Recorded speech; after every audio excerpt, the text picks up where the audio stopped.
हरे कृष्णा राधे राधे। दोस्तों, आप सभी का मेरे इस YouTube चैनल में हार्दिक स्वागत है। दोस्तों, आज की इस वीडियो में मैं आपको कार्तिक मास महात्म का 12वां अध्याय श्रवण करवाने जा रही हूँ। इसके पहले के 11 अध्याय मेरे चैनल पर अपलोड है, आप वहां पर जाके श्रवण कर सकती हैं। तो चलिए आज की कथा हम प्रारंभ करते हैं। दोस्तों, मैंने आपको पिछली वीडियोस में बताया था कि कार्तिक मास व्रत करने वालों के लिए 4 नियम बताए गए। पहला है प्रातःकाल स्नान करना, दूसरा है तुलसी पूजन करना, तीसरा है हरि भजन कीर्तन जागरण करना, चौथा है दीपदान करना। तो कल की वीडियो में मैंने आपको दीपदान के बारे में बताया था। आज भी मैं आपको दीपदान के बारे में कुछ विशेष जानकारी देने जा रही हूँ। उसके बाद आज की कथा हम प्रारंभ करते हैं। कार्तिक मास में दीपदान करने के भी नियम है। दीपदान किसी भी नदी में, किसी मंदिर, पीपल, चौराहा, किसी दुर्गम स्थान आदि में करना चाहिए। दीपदान संध्या के समय या सूर्य ढलने के बाद किया जाता है। भगवान विष्णु को ध्यान में रखकर किसी स्थान पर दीप जलाना ही दीपदान कहलाता है।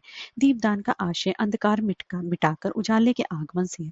मंदिरों में दीपदान अधिक पाए जाते हैं। यदि आप पूरे कार्तिक मास में दीपदान नहीं कर सकते तो रमा एकादशी से लेकर अमावस्या तक 5 दिन दीपदान करें। आपको पूर्ण फल की प्राप्ति होगी और भगवान विष्णु भी विशेष रूप से प्रसन्न होते हैं। इसलिए इस कार्तिक मास में आपको विशेष रूप से दीपदान अवश्य ही करना चाहिए। तो चलिए अब हम आज की कथा हम प्रारंभ करते हैं।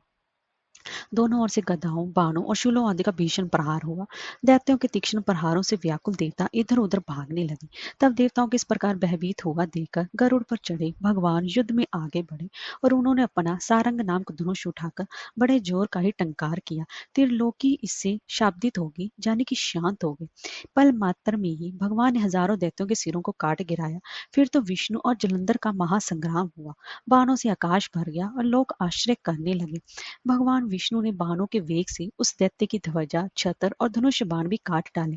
इससे व्यथित हो उसने अपनी गदा उठाकर गरुड़ के मस्तक पर दे मारी। साथ ही क्रोध से उस दैत्य ने विष्णु जी की छाती में भी एक तीक्ष्ण बाण मारा।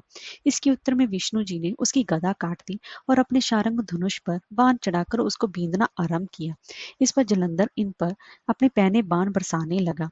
उसने विष्णु जी को कई पैने बाण मारकर वैष्णव धनुष को काट दिया। धनुष कट जाने पर भगवान ने गदा ग्रहण कर ली और शीघ्र ही जलंधर को खींचकर मारी। परंतु उस अग्निवत अमोघ गदा की मार से भी वह दैत्य कुछ भी चलायमान न हुआ।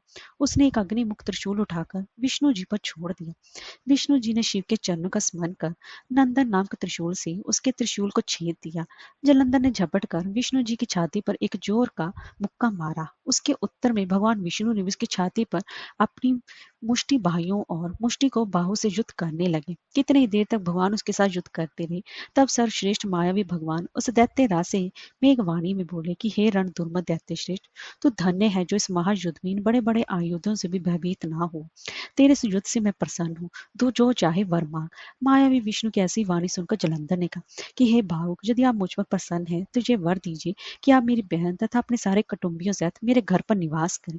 नारद जी बोले कि उसके ऐसे वचन सुनकर विष्णु जी को खेद तो होगा, किंतु उसी क्षण देवेश ने तो तथास्तु कह दिया। अब विष्णु जी सब देवताओं के साथ जलंधर में जाकर निवास करने लगे।